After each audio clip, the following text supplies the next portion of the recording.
Good morning everyone. Start करते हैं आज की करंट अफेयर्स की वीडियो। आज है 15 फरवरी और देखिएगा पहला क्वेश्चन है, चेन्नई में प्रधानमंत्री मोदी जी ने एक टैंक आर्मी को सौंपा है, उसका नाम क्या है?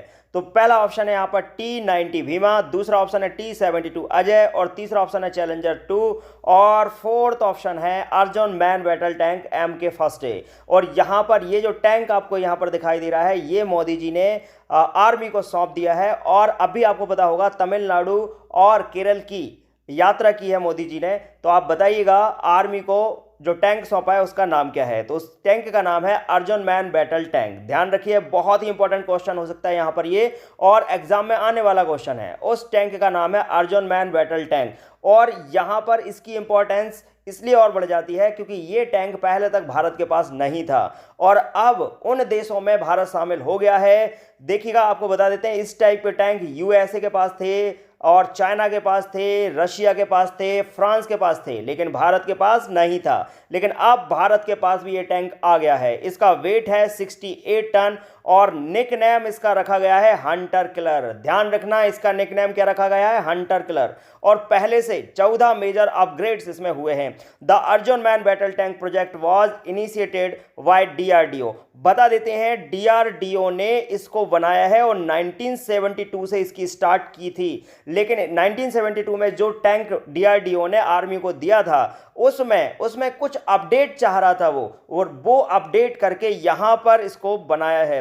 और टोटल अपडेट करे हैं कितने? 14 अपडेट करने के बाद आर्मी को ये टैंक सौंपा गया है। आपको बता देते हैं डीआरडीओ ने इसके लिए एक डिपार्टमेंट बनाया है और उस डिपार्टमेंट का नाम है CBRDE, combat vehicle research and development establishment. ध्यान रखना।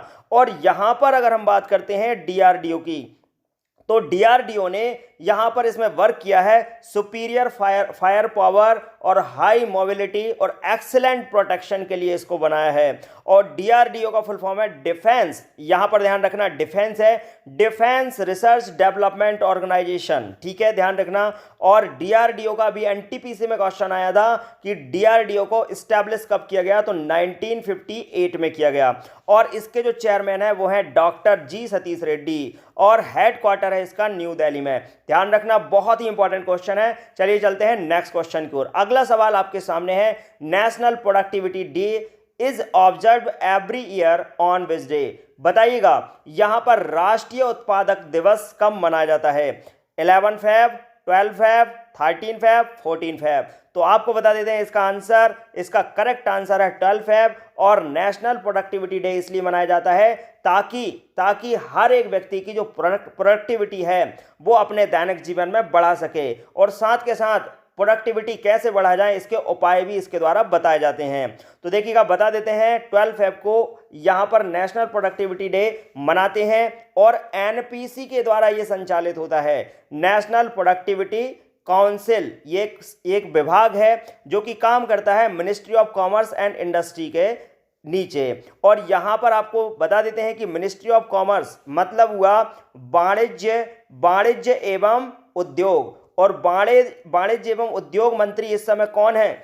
वाणिज्य एवं उद्योग मंत्री कौन है इस समय? देखिएगा, यहां पर आपको एक इमेज दिखाई दे रही होगी और ये है मिस्टर पीयूष गोयल जो कि हमारे वाणिज्य एवं उद्योग मंत्री हैं। और यहां पर इसका जो हेडक्वार्टर है वो है न्यू दिल्ली में। ध्यान रखना, आप इसको नोट करते जाना पॉइंट टू पॉइंट। देखिएगा, यहां पर करंट अफेयर के साथ साथ आपको दिया जाता है स्टैटिक नॉलेज जो कि एग्जामिनेशन के लिए बहुत ही ज्यादा इंपॉर्टेंट इंफॉर्मेशंस होती हैं। तो ध्यान रखना, वीडियो अगर आपको अच्छा लगता है तो इसको शेयर करिए और ज्यादा से ज्यादा स्टूडेंट्स तक पहुंचाइए। चलिए ठीक है, चलते हैं नेक्स्ट क्वेश्चन की ओर। अगला सवाल आपके सामने है, who is set to become the next DG of the International Solar Alliance? अंतरराष्ट्रीय सौर गठबंधन ISA का अगला महानिदेशक कौन बनने जा रहा है? तो देखिएगा, पहला ऑप्शन है अजय जैन और दूसरा है प्राण वर्मा और तीसरा है दीपक सिंह और चौथा है अजय माथुर। तो बता देते हैं इसका करेक्ट आंसर, यहां पर करेक्ट आंसर है अजय माथुर। और ये जो अजय माथुर जी हैं ये यहां पर आपको इनका फोटो दिखाई दे रहा होगा। मिस्टर अजय माथुर जी को यहां पर ISA का डीजी बनाया गया है और इसका जो हेडक्वार्टर है वो है गुरुग्राम में। और आपको अजय माथुर जी के बारे में बता देते हैं कि एनर्जी को इन्होंने बढ़ाने के लिए अपनी कुछ स्कीम्स दी थी और जिसके लिए ये मोस्ट हाईलाइटेड पर्सन थे। और आपको बता देते हैं इसी वजह से इनको इसका डीजी बनाया गया है, अजय माथुर जी को। ठीक है, चलिए चलते हैं नेक्स्ट क्वेश्चन की ओर। अगला सवाल आपके सामने है, eight which centre of ISRO recently ISRO tested satellite developed by private sector for the first time.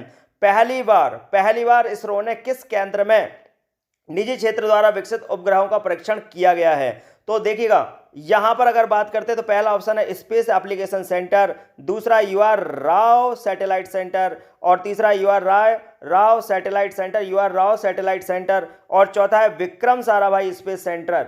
ठीक है ना, तो यहां पर अगर हम बात करते हैं इसके आंसर की तो इसका आंसर है UR राव सैटेलाइट सेंटर। ठीक है, ध्यान रखना। और देखिएगा यहां पर आपको दिखाई दे रहा होगा, यह है आपका UR राव उपग्रह केंद्र जो कि कहां पर स्थित है? कर्नाटक के बेंगलुरु में स्थित है। ठीक है, ध्यान रखना, UR Rao space centre. Clear है, इसका ये करेक्ट आंसर है। बहुत ही इंपॉर्टेंट क्वेश्चन है। और आपको बता देते हैं यहां पर इसरो के बारे में, तो इसरो का फुल फॉर्म है Indian Space Research and Organisation, इसका फुल फॉर्म है। ये भी कई बार एग्जाम में पूछा जाता है। तो चलिए चलते हैं नेक्स्ट क्वेश्चन की ओर। अगला सवाल आप लोगों के सामने है, हाल ही में निम्नलिखित में से किसके साथ जम्मू एंड कश्मीर ने प्रभाव आधारित बाढ़ पूर्वानुमान के लिए हाथ मिलाया है? Recently with which among the following J&K joins hands for the impact based flood forecasting? पहला ऑप्शन है यहां पर इजरायली अंतरिक्ष एजेंसी, दूसरा है ब्रिटेन अंतरिक्ष एजेंसी, तीसरा है कनाडा अंतरिक्ष एजेंसी और चौथा है यूरोपीय अंतरिक्ष एजेंसी।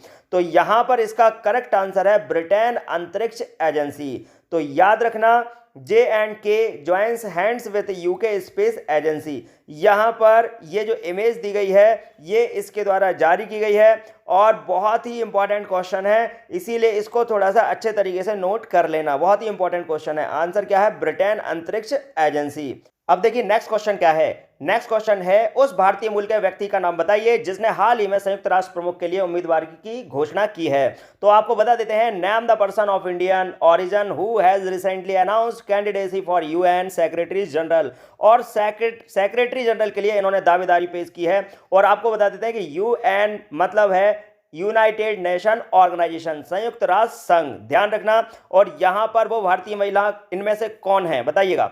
आकांक्षा अरोरा, दूसरी है गौतम राघवन, तीसरी है सोनिया अग्रवाल और चौथा है आकांक्षा सूरी।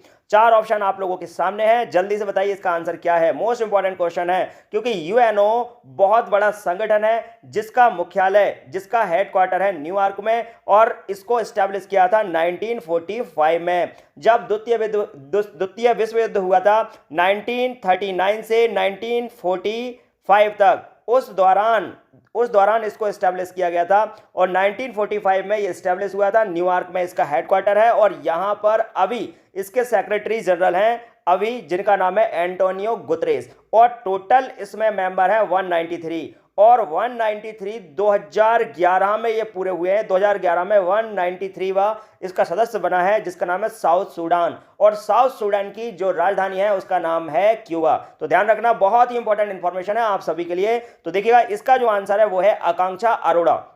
ये फोटो आपको दिखाई दे रही है और इनका कहना यह है कि अभी जो UN के सेक्रेटरी जनरल हैं वो मतलब सही योग्य व्यक्ति नहीं है, जिसकी वजह से उनको हटाया जाना चाहिए और उनके स्थान पर मुझे चुना जाए, इनका कहना यह है। और साथ के साथ मैं आपको बता देता हूं इनकी अभी जो एज है वो ओनली 33 ओल्ड ईयर। ठीक है, 33 ईयर की है अभी ये, और इन्होंने यहां पर दावेदारी पेश कर दी है। तो चलिए प्रश्न नंबर 7 आपके सामने है, किस राज्य में डकैतों पर आधारित एक अनोखा संग्रहालय यहां पर स्थापित करने की घोषणा की है? तो which state has announced to set up a unique museum themed on dacoits. तो बात करते हैं भाई, मैं आपको बता देता हूं, ये भी एक बहुत ही इंपॉर्टेंट क्वेश्चन है, लेकिन यहां पर आप ये बिल्कुल मत समझना कि जो डकैत होते हैं उन डकैतों के लिए एक म्यूजियम बनाया गया, ऐसा नहीं है। जैसे कि फूलन देवी थी तो उनका कोई म्यूजियम नहीं बन रहा है, लेकिन यहां पर बात यह है कि उन डकैतों से लड़कर जो वीर शहीद हुए हैं, ठीक है, उनको रखने के लिए संग्रहालय में, उनकी यादों को संवारने के लिए यहां पर संग्रहालय बनाया जा रहा है।